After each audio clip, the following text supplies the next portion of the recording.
Welcome to a new daily top AskReddit video. Today's topic: Ex-prisoners of Reddit. What is something about prison that a lot of people don't know? There are a lot of talented people in prison. Artists who can draw sexual pictures are popular. There are genuinely nice, decent people in prison who just did stupid things. Prison is damn noisy. 24/7. You get used to having no privacy, using toilets in front of cellmates or having officers see you shower. Many inmates abuse the medical system to get strong painkillers like Lyrica or other drugs which can give a high if taken in larger doses. There are good education opportunities in prison if you avail of them. Some inmates even get limited access to laptops to do open university courses, etc., no internet. Lifers get more perks than temp prisoners. They have nothing to lose really, so they are kept happy. Some prisons have Netflix, etc. No choice as to what they put on, but still. Some prisons even allow old Xbox 360 or PlayStation 2 consoles. Trusted prisoners often work as counselors and get training by the Samaritans. They save lives by helping prisoners cope, especially new prisoners. Suicides happen maybe once or twice per year. Prison becomes normal very quickly. You get used to the restrictions and just get on with it. You only reform if you really want it. Being in prison itself doesn't make it happen. Prison honestly isn't a good solution. For every person that comes out better, 10 come out worse, and with no fear or prison and better criminal knowledge, connections. Going back to work after getting out from a long sentence is hard. You get used to being lazy and surviving on little money. You kinda reject societal norms once that society has punished you so severely by taking years of your life. Ireland, by the way. This response is very interesting and detailed. Thank you. A lot of people don't realize how much trading goes on inside. It's not just cigarettes, everything has value, from ramen noodles to stamps. The barter system is huge, and sometimes it feels like an economy all on its own. We used packs of fish mackerels as money. 3 fish mackerels equals 1 cigarette. Give me 5 Bs for a quarter, you'd say. And once you get a debt, it will be collected. If you can't pay up on payday, when canteen gets delivered, the consequences are dire. We generally let you just pay the grease. Grease had to be paid though. If you have to borrow from someone else you can't pay next week, that's not my fucking problem.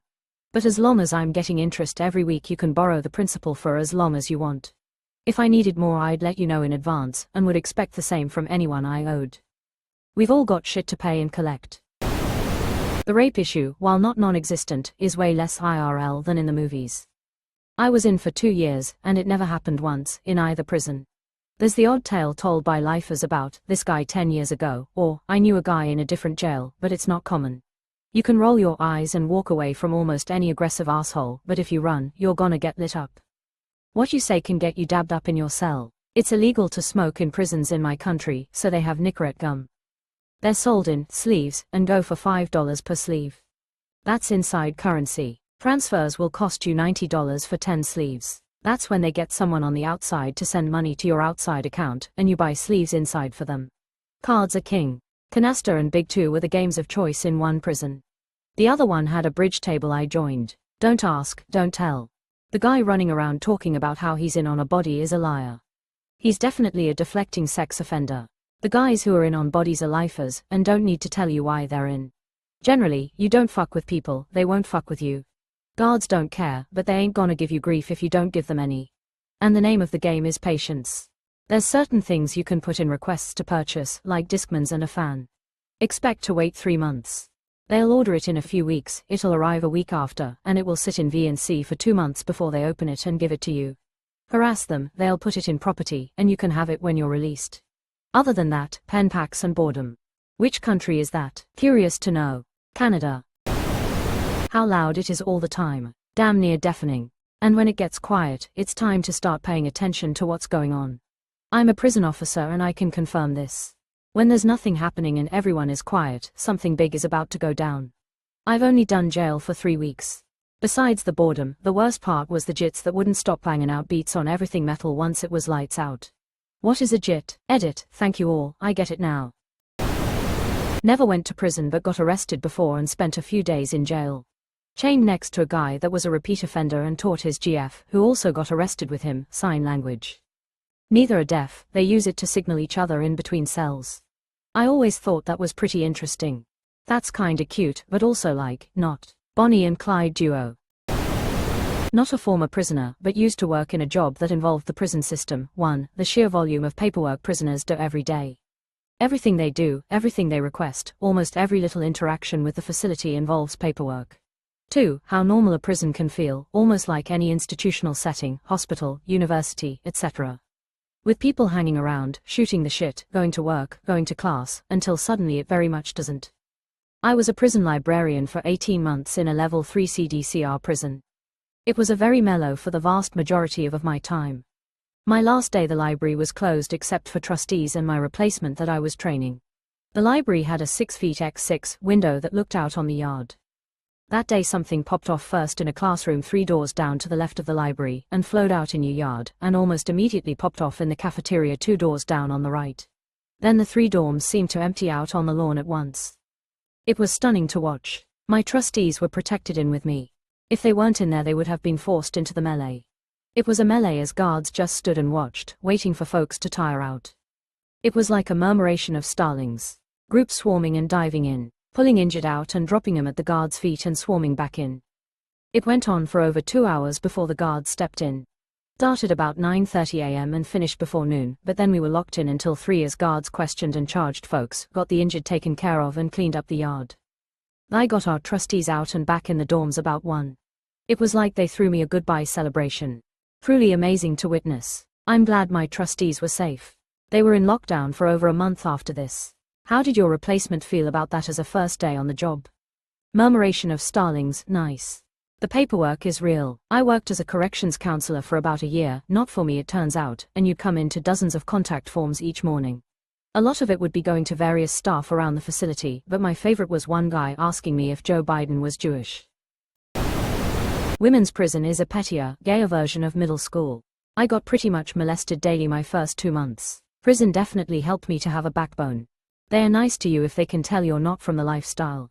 Most of the time I escaped the drama because my character and heart saved me, so if someone did try to start something the other girls would usually step up for me. Everyone is all talk, and if fights do happen they're not that serious and usually about prison GFS or mutual dudes on the outside. Yes, it is as gay as it is the media. 90%, married or not, no matter how straight they claim to be, engage in sexual activities or heavy petting and hand-holding lol. Even more definitely get into a weird emotional, romantic relationship even if they never cross the physical activity line. It's boring. Depending on the program you're in there's mandatory wake up at either 5 a.m. or 9 a.m.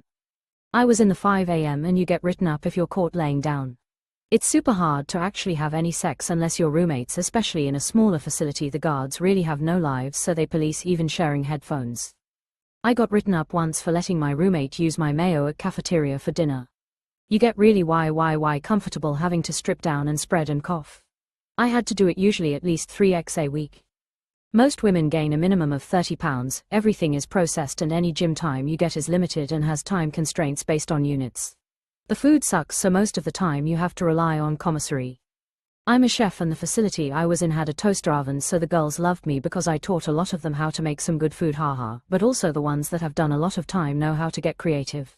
It's crazy. We had girls making egg rolls and Alfredo, haha. No matter how nice the staff might be, you will still always be put into place and reminded, treated like a subpar human being. Oh, also almost everyone is medicated. It's not really a bad thing to be honest, but the medications allowed are so limited and the side effects suck, so it's not quite a lot of them need, which is unfortunate. At my facility they had 1 counselor and 1 prescriber for 150 girls. The prescriber also tried to treat everyone with Effexor. They chose Effexor because they know you will keep taking it. It's a bitch to stop. This has cemented to me why I'll never go to prison, unless manic OFC. I have to take 5 pills a day to have a semblance of normalcy, and there is no way I could access them all behind bars. It's a lot more relaxed than people would guess. Common knowledge of prison has come from media that dramatizes the conflicts and violence. There is conflict and violence, but unless one places themselves in a position to be targeted, it's unlikely they will be. From what I understand, it's mostly just insanely boring. They're taking years from people, and that means an extreme amount of nothing happens. Brother is in a fed low. He has never even seen a fight. Seems like he naps a lot and reads. Also, he watches more sports than he ever did on the outside. Prison is really just an annoying and boring grind for a lot of inmates. They are in there doing their time or dealing with their legal situation, and one inmate told me, the worst is when we get a junkie that acts like he's still in the crack house and we gotta go deal with him. The California Department of Corrections and Rehabilitation is almost self-sufficient. They make almost everything they use, food, clothing, all that. They make office supplies purchased by and used in the federal government too. Yeah, it's slave wages. For-profit prisons. Government getting dirt cheap office supplies and who knows what else is a good incentive to keep prisons full. I worked as a federal purchasing agent at a VA hospital. Rule 1, if we could get it from prison industries, we had to get it from prison industries. The fancy wooden furniture in the director's office suite. All prison made. You meet a lot of people in there you really wish you didn't meet. Who do you wish you didn't meet? There are people that do bad things and prison shows you that what they did doesn't make them bad people. While you're in there you meet actual bad people. You see true evil in human form. Some are just scumbags, some are just shitty people, and then there are some that are truly so evil every interaction leaves you with an unsettled feeling you can't ever shake. We called him Prison Mike. I mean, who do you think? My guess is rapists, murderers, domestic abusers, etc. It's prison, it's literally where people go who did fucked up abhorrent shit. Happens outside of prison too. Not nearly as often or to the same extent. You don't understand until you come across them how vile and evil a soul can be.